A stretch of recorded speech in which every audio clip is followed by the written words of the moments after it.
ये कहानी है एक ऐसी जबरदस्त जीत की जिसने इतिहास का नक्शा ही बदल कर रख दिया। एक ऐसी जीत जिसने एक सल्तनत को आसमान पर पहुंचाया और एक वंश को हमेशा के लिए अमर कर दिया। तो चलिए इस महागाथा की दुनिया में चलते हैं। युद्ध का नतीजा आ चुका था और ये किसी ने सोचा भी नहीं था। मांडो का वो किला जिसे लोग अजेय मानते थे, आज बस एक मलबे का ढेर था। ये एक ऐसी खबर थी जिसने पूरे बुंदेलखंड में एक सनसनी फैला दी थी। और सुनिए, ये कोई छोटी मोटी हार नहीं थी। मांडो का वो लोहे जैसा मजबूत किला पूरी तरह से चकनाचूर हो चुका था और वो सेना जिसके बारे में कहा जाता था कि उससे कोई हरा ही नहीं सकता, वो नेस्तनाबूद हो चुकी थी। ये जीत का एक बहुत बड़ा ऐलान था। लेकिन ये लड़ाई सिर्फ जमीन के टुकड़े की नहीं थी।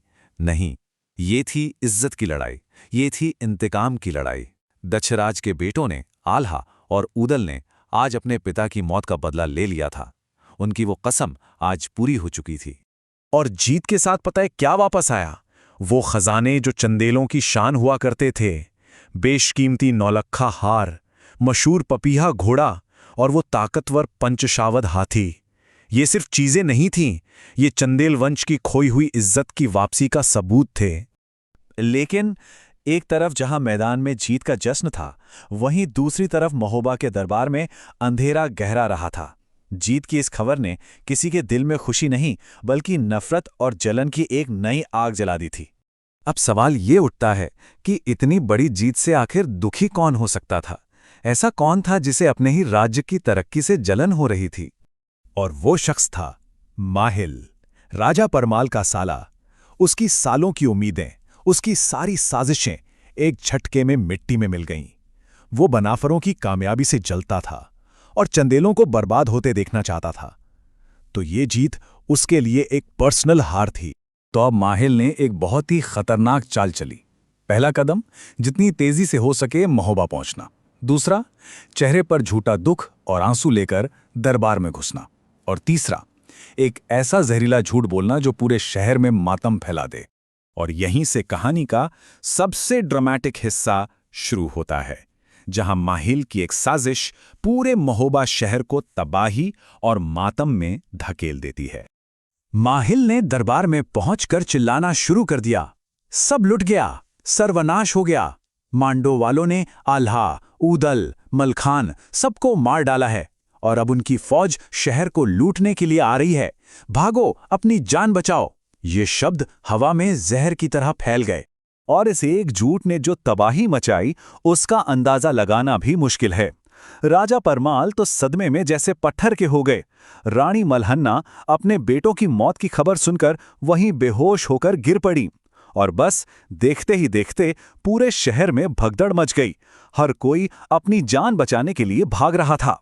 लेकिन जब महोबा मायूसी के अंधेरे में पूरी तरह डूब चुका था, ठीक तभी कहानी ने एक ऐसी करवट ली जिसकी किसी को उम्मीद नहीं थी। जब लग रहा था कि अब सब खत्म, ठीक उसी पल तभी एंट्री होती है योद्धा रूपन की।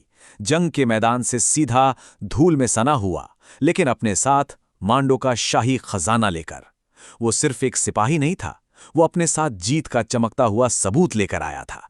तो सोचिए, एक तरफ था माहिल का झूठ जो कह रहा था तुम्हारे हीरो मर चुके हैं, भागो, और दूसरी तरफ रूपन का सच था जो कह रहा था मांडो जीत लिया गया है, तुम्हारे हीरो जिंदा हैं और विक्टोरियस हैं।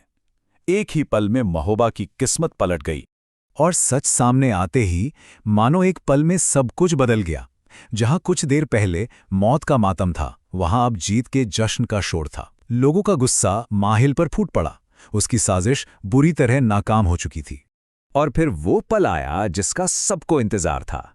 असली हीरो आला, ऊदल और मलखान अपनी सेना के साथ वापस लौटे और उनका जो स्वागत हुआ, वैसा स्वागत इतिहास में शायद ही किसी का हुआ होगा। पूरा महोबा अपने जांबाजों के लिए सड़कों पर उतर आया था। देखिए, ये सिर्फ एक जंग की जीत नहीं थी, ये महोबा में एक नए दौर की, बनाफरों के दौर की शुरुआत थी। इस एक जीत ने पूरे राज्य का पावर स्ट्रक्चर ही बदल दिया था। इस जीत की गूंज इतनी दूर तक गई कि महोबा का नाम ही बदल गया। अब वो सिर्फ एक राज्य नहीं बल्कि वीर भूमि यानी बहादुरों की धरती के नाम से मशहूर हो गया। बस वो एक जीत और उसके बाद बनाफर वंश का दबदबा ऐसा बना कि वो ही महोबा की असली ताकत बन गए। नंबर 1, उनका कहा ही कानून बन गया। तो अब नई पावर स्ट्रक्चर कुछ ऐसी थी। आल्हा अपनी समझ और पॉलिसी से बने चीफ सरदार, ऊदल अपनी बेहिसाब ताकत से बने राज्य की पहचान, और मलखान दुश्मनों के लिए काल का दूसरा नाम बन गए। और इन तीनों के राज में महोबा ने फिर से तरक्की और खुशहाली देखी। अमन चैन लौट आया और प्रजा सुखी हो गई। लेकिन इस सारी खुशहाली के बीच एक शख्स था जो अभी भी नफरत की आग में जल रहा था। याद है ना, माहिल। उसकी साजिश नाकाम हो गई थी, लेकिन उसकी नफरत जिंदा थी। वो बस अंधेरे में सही मौके का इंतजार कर रहा था। तो ये कहानी सिर्फ एक जीत की नहीं, बल्कि वीरता, धोखे और साजिशों की है। और एक बात तो पक्की है, ये गाथा अभी खत्म नहीं हुई है। आगे और भी बहुत कुछ होना बाकी था।